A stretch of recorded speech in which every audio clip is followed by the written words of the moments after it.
the line. Oh, that was a super fast start on the outside.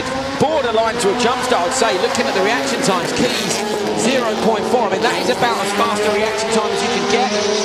We've got Keys and Karpov into the Joker lap around the outside.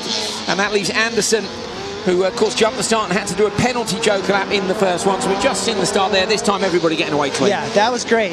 Keys killed it on that start. Now, this is the dirt section that we saw in the last ARX2 race.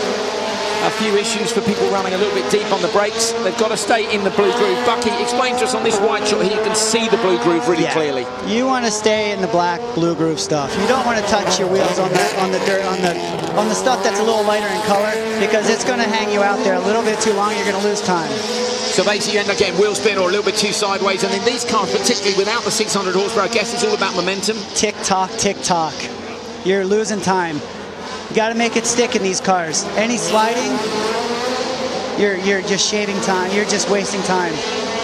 So Keys at the minute is 2.9 seconds back. Going to be really interested to see. We're still trying to get our heads around exactly what a Joker lap time is like here. Now, the last round of the World Championship, actually the ARX2 cars were almost as quick in the Joker lap as the super cars were, because they can change direction because they're so light. But very nimble. Here, I mean, okay, the gap goes up to 3 now, so Anderson's going to hold on, I think, for the last lap here. Around the left, flies the jump nicely. There's actually a fairly wide line through here too. It is. I was curious on whether outside inside would work here, but the blue groove is obviously down the center where you want to stay.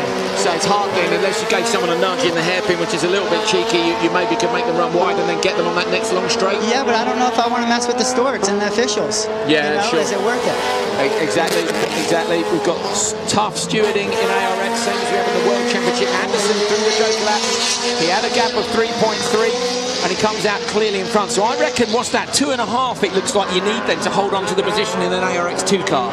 Yeah, so did it make a difference him taking the Joker in the beginning, or did it benefit? Is it better to hold on until the end? Well, Anderson has held on until the end on this one, managed to get clear track, and again, I suppose it's going to be, isn't it, to do with whether or not you get the whole shot. If you get the whole shot, you can choose when to Joker, whereas if you get hung out to dry, I guess you might as well chance it. Yeah, you have to. Chucking the car around, Anderson crosses the line to take the checkered flag. 2:33.6 is his time. That looks to be a competitive one. Anderson's got his car turning. His car looks like it's turning really good. A couple of these other cars look like they have a really big push on the front end. So there's a lot to do with settings, isn't it? It is. If these guys aren't helping setting the car up and they're just going out there and just trying to drive it, you're only going to drive it as fast as the car will let you drive it. So basically, these young drivers need the help of a good engineer, particularly when all the cars are exactly the same. You know, obviously, if you're driving a Volkswagen supercar, you know you've got one of the best cars out there. Same with Subarus as well. But these guys have got to try and get the car engineered just right.